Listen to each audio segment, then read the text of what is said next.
दिल्ली में जो हमारे एक इंजीनियर भाई का एक्सीडेंट हो गया है, उस मुद्दे पे कुछ सवाल और सुझाव इस देश की जनता और सरकार दोनों से है।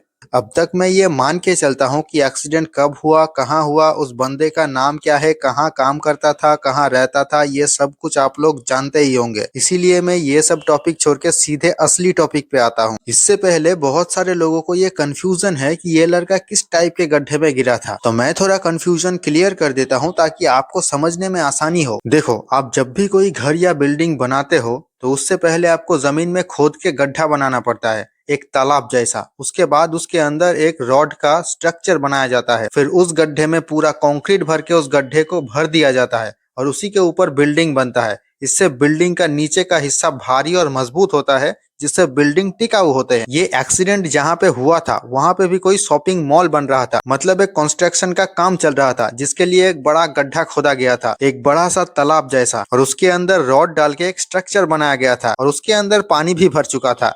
और ये लड़का जो जुबराज मेहता है जिसने एक्सीडेंट किया, इसका गाड़ी इसी गड्ढे में पलट गया। अब ये सब देखते और सुनते हुए मेरा सवाल उस बिल्डर से भी है जो इस बिल्डिंग को बना रहा था। भाई, तुम लोग जब कोई बिल्डिंग को बनाते हो तो उसके साइड में कोई कॉशन का बोर्ड या फिर कोई बैरिकेटिंग वगैरह करते हो कि नहीं? ये तो कॉमन सेंस की बात है। इतनी सी भी दिमाग तुम लोगों में नहीं है क्या? या फिर शायद कानून का डर या फिर लोगों की जिंदगी का फिक्र कुछ भी नहीं है तुम्हें? मुझे तो ये बात समझ में नहीं आता कि इस तरह के बिल्डर्स के लाइसेंस क्यों नहीं कैंसिल हो जाते हैं। तगड़ा फाइन लगाओ भाई, लाइसेंस कैंसिल करो इन लोगों का। सवाल सरकार से भी है, ऐसी लापरवाही हो जाने के बाद सरकार ने कोई एक्शन क्यों नहीं लिया ऐसे बिल्डर्स के खिलाफ? यूपी में तो जोगी जी है, आप तो हर जगह पे बुलडोजर चलाने में माहिर हो, आपने कितने सारे माफिया को खत्म किया। फिर ये बिल्डर लोग क्या चीज है आपके सामने? लेकिन फिर भी आपने कोई एक्शन अब तक नहीं लिया। इस वीडियो को मैं आज बना रहा हूँ, घटना को लगभग 5 दिन हो गए, लेकिन कोई खास एक्शन सुनाई नहीं दे रहे हैं। या फिर आपका बुलडोजर कुछ चुनिंदा मामलों में ही चलता है और दूसरे मामलों में चुप हो जाता है? ऐसा तो ठीक नहीं है जोगी जी। देश के लोग आपको फ्यूचर प्राइम मिनिस्टर बनते हुए देखना चाहते हैं, लेकिन आप हो कि देश के लोगों को इस तरह से निराश किए जा रहे हो। ये बात हमको थोड़ा ठीक नहीं लगा सर। एक इंजीनियर मर गया, ये देश के लिए एक बहुत बड़ी नुकसान है। ऐसे ही इंजीनियर, डॉक्टर और टैलेंटेड लोग अगर दिन दहाड़े मरते रहेंगे खराब रोड की वजह से,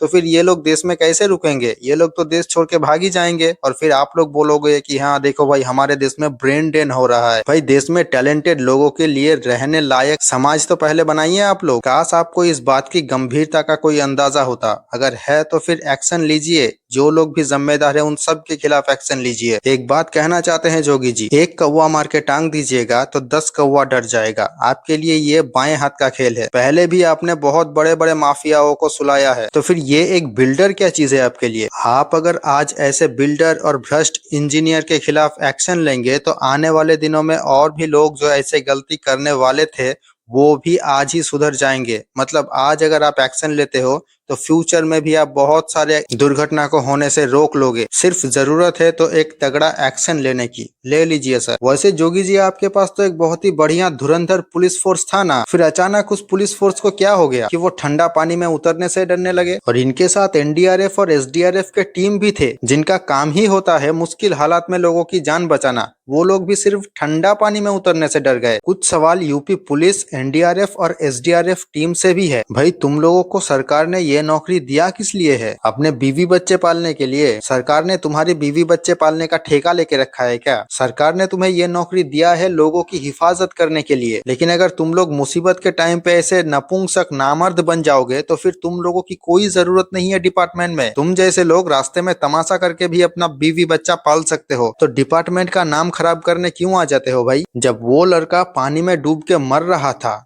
तब तुम लोग खड़े खड़े तमाशा देख रहे थे। पुलिस, एनडीआरएफ, एसडीआरएफ, तुम सब लोग खड़े खड़े वहां पे तमाशा देख रहे थे। काहे का एनडीआरएफ और काहे का एसडीआरएफ? तुम लोगों को किस लिए बनाया गया? तुम लोगों को कोई अंदाजा ही नहीं है अपने काम के लिए। तुम लोग लायक ही नहीं हो इस डिपार्टमेंट में काम करने के लिए। तुम लोगों को तो डूब के मर जाना चाहिए था उसी पानी में। दूसरी तरफ एक डिलीवरी बॉय जो ना पुलिस में है ना एनडीआरएफ एसडीआरएफ में है, जिसका कोई जिम्मेदारी नहीं था, लेकिन फिर भी उसने एक सामाजिक जिम्मेदारी निभाने के लिए रात को 2 बजे ठंडे पानी में उतरा और बहुत देर तक उस लड़के को मतलब युवराज को ढूंढने की कोशिश किया। मिला नहीं वो अलग बात है, लेकिन उसने वो काम किया जो तुम लोगों को करना चाहिए था। लेकिन यूपी का नपुंसक पुलिस उसी लड़के को थाने में बुलाता है और उसको धमकी देता है। ये डिलीवरी बॉय जिसने पूरे पुलिस सिस्टम को एक्सपोज कर दिया, अब यूपी पुलिस चाहता है कि वो अपना बयान बदल ले। इस डिलीवरी बॉय ने जो पहले बयान दिया था, पहले आप वो सुनिए। 2 घंटे उस लड़के ने अपने फोन की टॉर्च जला के रोड पे जितने भी लोग चल रहे थे उनसे मदद मांगी थी। फ्लिपकार्ट में काम करता हूँ, तो मैं 1:45 में मेरा ऑर्डर पाता ली ग्रांड का, तो मैं यहाँ आता हूँ, मैं देखता हूँ तो वो जो है ड्रामे कर रहे थे कि ठंडा पानी है, इसमें सरिया है, हमारे लग जाएगी। मैंने 2 मिनट देखे, मैं कहीं ड्रामा क्या कर रहे हैं। मैंने बोला तुम बाहर आओ, मैं जाता हूँ। मैंने अपने सारे कपड़े उतारे। कपड़े उतारने के बाद मैं अंदर जाके देखता हूँ, मैंने अपना रस्सा बांधा कमर में। मैं कम से कम 50 मीटर भीतर गया रस्सा बांध के। मैं देख के आया, ना तो वो लड़का था ना ही वो गाड़ी थी।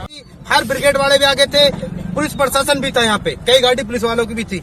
ठीक है जी, कोई भी उसे नीचे बचाने के लिए नहीं तैयार, जबकि उनके पास सेफ्टी जैकेट भी थी, छोटी नाप भी थी, रस्सा भी था। कोई भी उसे बचाने के लिए नहीं था। इसमें सरकारी महकमे का बहुत बड़ी गलती है। अब ये वीडियो वायरल हो जाने के बाद यूपी पुलिस बैकफुट में आ जाता है और इस डिलीवरी बॉय को थाने में बुलाता है, और बुलाने के बाद किस तरह से प्रेशराइज करते हैं ये वीडियो देखिए। पुलिस की तरफ से भी कोई दबाव है क्या? जी, दबाव इतना है कि बेहिसाब। अभी मैं न्यूज पे अभी मैं वहाँ पे न्यूज पे ऐसे ही बाइट दे रहा था, तो वो पता है क्या बोल रहे थे पुलिस वाले कि अभी हमने सुना है कि कुछ पुलिस वाले ये बोल रहे हैं कि मोनिंदर पे गुंडा एक्ट भी लगी हुई है। मेरे लिए बोल रहे थे, पुलिस वाले बोल रहे थे कि मोनिंदर पे गुंडा एक्ट लगी हुई है। चलो ठीक है, कुछ लगी हुई है, लेकिन मैंने क्या ये गलत काम कर दिया? क्या उनको अच्छा नहीं लग रहा था? इसका मतलब मेरी जो बदनामी की जा रही है, मेरी कोई गुंडा एक्ट नहीं लगी हुई है। मैं बताता हूँ क्या है। मेरा पारिवारिक मामला है, हमारा 30-40 साल पुराना। हमारे जो पापा हैं 6 भैया थे, तो उनमें जमीनी विवाद है थोड़ा सा। कोई जमीनी विवाद का केस है आप पर? लेकिन पुलिस वाले मुझे वहाँ पे ये बदनाम कर रहे हैं कि मोनिंदर पे गुंडा एक्ट लगी हुई है। मतलब वो सीधा ये वाला मामला होने के बाद आपको थाने बुलाया गया था? हाँ जी, कितनी देर बैठा लगे? 4 से 5 घंटे। क्या बात है, क्या पूछताछ की? बोल रहे थे पुलिस के खिलाफ क्यों चल रहा है, क्या सीन है, पुलिस के साथ लेके क्यों नहीं चल रहा है। मैं बोला सर ये तो मैंने तो सच्ची बोला, मैंने कोई झूठ तो नहीं बोला। लेकिन नू कह रहे थे कुछ पुलिस वाले सर कि एक बात ध्यान रखना, जो तेरी वीडियो बना रहे हैं, जो आ रहे हैं, वो तो चले जाएंगे 2-4 दिन में, लेकिन तुम्हें और हमें यहाँ हमेशा रहना। वो जो किसी भी तरीके से पुलिस को पता चली, 15 मिनट के अंदर अंदर वहाँ पे पुलिस पहुंच गई। कुछ लोग मौजूद थे, उन्होंने पुलिस को कॉल की। 15 मिनट के अंदर पुलिस पहुंचने के बाद उसने इतने ही मैं पहुंचता हूं, कुछ समय बाद, थोड़ी सी देर बाद ही, तो पुलिस अपनी कार्रवाई में लगी हुई थी। पुलिस उसे पूरा कोशिश कर रहे थे बचाने के लिए। फिर कुछ देर बाद ही एसडीआरएफ, एनडीआरएफ, फायर ब्रिगेड सब ही समय पर पहुंच चुके थे।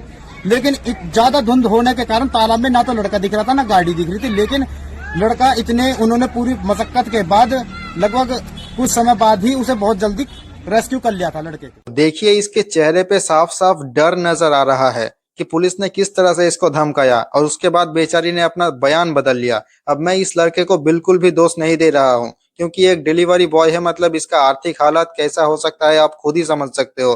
अब ऐसे गरीब लड़के को जब एक पुलिस डिपार्टमेंट धमकी देगा तो डरना स्वाभाविक है भाई। तो इस गरीब लड़के के लिए पुलिस डिपार्टमेंट से लड़ पाना नामुमकिन है। तो उसने जो कुछ भी किया अपने जिंदगी के लिए, अपने फैमिली के लिए किया। लेकिन सवाल एक बार फिर से आता है कि ये हिजड़ा पुलिस डिपार्टमेंट जहाँ पे एक्शन लेना चाहिए वहां पे एक्शन नहीं ले पा रहा है, और जहाँ पे पुलिस एक्सपोज हो रहा है वहां पे एक्शन लेने में एकदम 1 नंबर है। जिसने अपने जान पे खेलकर उस लड़के को बचाने की कोशिश किया उसी पर एक्शन हो गया। तो जिस पर एक्शन होना चाहिए था उस पे तो कुछ एक्शन नहीं लिया गया अब तक, लेकिन जिसने अपनी जान पर खेलकर उस लड़के को डूबने से बचाने की कोशिश किया उस लड़के पर जरूर एक्शन ले लिया यूपी पुलिस ने।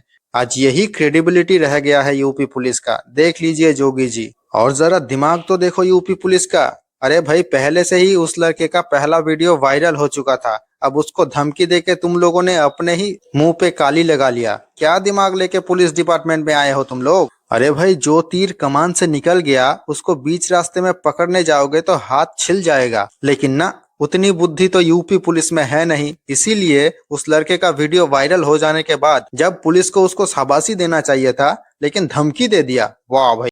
अब ये सब वीडियो बनाने के लिए हो सकता है कि यूपी पुलिस हमारे भी घर आ जाए। आ जाओ भाई, उस डिलीवरी बॉय की तरह हमें भी धमका के चली जाओ, इससे तो तुम्हारी और ज्यादा इज्जत बढ़ जाएगी। जोगी जी से एक निवेदन है, अगर हो सके तो उस डिलीवरी बॉय को पुलिस डिपार्टमेंट या फिर एनडीआरएफ, एसडीआरएफ किसी भी जगह पे नौकरी दे दीजिए। पुलिस डिपार्टमेंट पे ये जो हिजड़े लोग हैं, जो लोग ठंडा पानी में उतरने से डरते हैं, उनको लात मार के निकाल दीजिए, फायर कर दीजिए। कोई जरूरत नहीं है ऐसे हिजड़े फौज की पुलिस डिपार्टमेंट में। बेकार का सैलरी लेते हैं ये लोग। सरकार के ऊपर, समाज के ऊपर और देश के ऊपर बोझ है ये लोग। निकाल दीजिए लात मार के। आज हमारे देश में पुलिस डिपार्टमेंट में उस डिलीवरी बॉय जैसे लोगों की जरूरत है जिसके पास कोई सरकारी नौकरी नहीं है, सिर्फ सामाजिक जिम्मेदारी निभाने के लिए वो उस लड़के को बचाने गया था। ऐसे लोगों की जरूरत है डिपार्टमेंट को। फिर से रिपीट करता हूं सर, एक कौवा मार के टांग दीजिए, 10 कौवा डर जाएगा। और आखिर में सवाल बनते हैं हमारे देश के प्यारे दुलारे जनता के ऊपर भी। क्यों भाई हर जगह पे वीडियो बनाना, खासकर एक एक्सीडेंट की जगह पे जहाँ पे तुम लोगों को विक्टिम की मदद करना चाहिए था, लेकिन तुम लोग तमाशा देख रहे थे और उस तमाशे को शूट भी कर रहे थे। हर जगह पे हर बार जब भी कोई एक्सीडेंट होता है, तुम जैसे कुछ लोग पता नहीं कहाँ से आ जाते हो। तुम लोगों को ना ही कोई शर्म है ना ही कोई कॉमन सेंस। लेकिन डोंट वरी, तुम लोगों का मौत भी कभी ना कभी ऐसे ही होगा और कोई तुम्हारा भी वीडियो बना रहा होगा। और इतने सब कुछ हो जाने के बाद तुम लोगों की हिपोक्रेसी भी कोई सीमा नहीं है। जब मदद करना चाहिए था तब कोई आगे नहीं बढ़ा, सब लोग वीडियो बनाने में बिजी थे और अगले ही दिन सुबह सभी लोग रास्ते पे उतर गए रैली निकालने। अब मुझे नहीं पता कि ये वीडियो बनाने वाले लोग और रैली निकालने वाले लोग एक ही है या अलग है, लेकिन फिर भी यार, लोगों में कॉमन सेंस होना ही चाहिए। खैर, इनसे तो कोई उम्मीद नहीं है, लेकिन सभी लोग ऐसा है ऐसा भी नहीं है। समाज में ऐसे बहुत सारे लोग भी हैं जो जेन्युइनली बदलाव चाहते हैं,